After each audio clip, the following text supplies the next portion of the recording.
Both of these homes are listed for $550,000, but one is going to drain over $60,000 from you in the next 10 years, just for the privilege of being told what color you can paint your front door. But this video is not about HOAs. It's about how much money you could save and what you could do with that money if you were not to pay for HOAs. So today, we're putting Old Vegas soul against New Vegas fees. We're breaking down the math on the land, cash flow, and architectural scarcity to figure out which one of these is actually a smarter move. And no, this is not about old versus new. It's about how your money works for you. Most people get this wrong. Don't be one of them.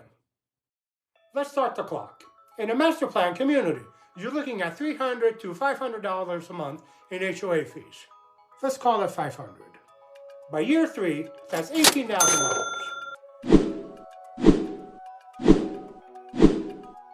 That's a backyard you actually want to come home to.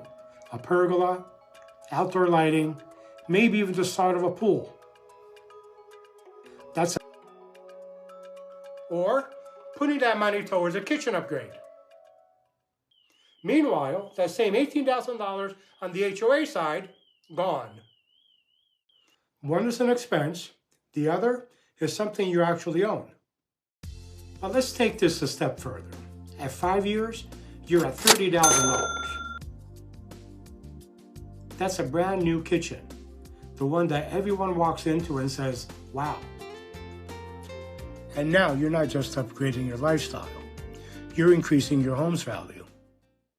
Now stretch that out to 10 years, that's $60,000.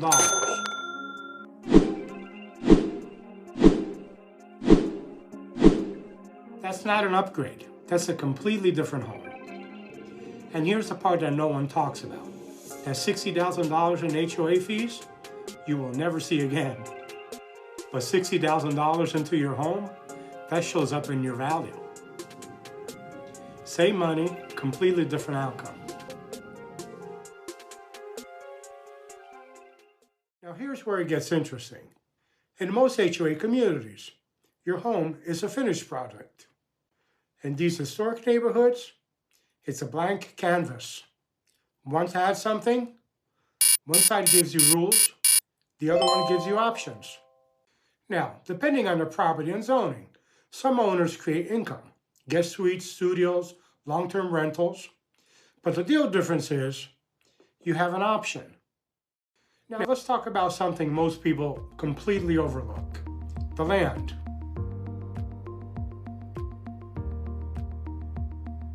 In a new build, you're buying a house. In an historic neighborhood, you're buying land. Often 2, sometimes 3 times the lot size. And in a city where they're not making any land near the strip, that becomes a real long-term play. And this is what really surprised me. Mid-century design wasn't just about looks. It was built for the desert. Passive cooling, large overhangs, floor-to-ceiling glass. It's not just a home. It's something that actually works with the environment. Now let's talk about the finish line. In 10 years, there will be thousands more homes that look exactly like this. But there will never be another home like this. And here's something most buyers don't think about. When it comes to sell, one competes with 10 identical listings. The other stands alone. That's what scarcity looks like. Now let's be real for a second. Historic homes need work. You're trading HOA fees for responsibility. This isn't for someone who wants easy. It's for someone who wants control. Now, if you're curious of which neighborhoods in Las Vegas still have opportunities, I put together a list of the best areas with a strong land value and upside. Reach out below, I'll send it over.